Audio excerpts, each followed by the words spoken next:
जब आपको नट ढीले करने की ज़रूरत हो तो सही साइज़ की रिंच न होने से ज़्यादा मायूस कुन कोई चीज़ नहीं है।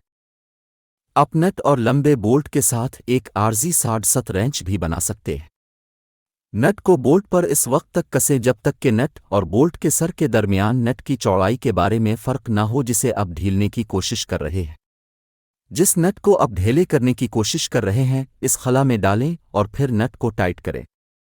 अब नट को ढीला करते हुए बोल्ट को मोड़ दें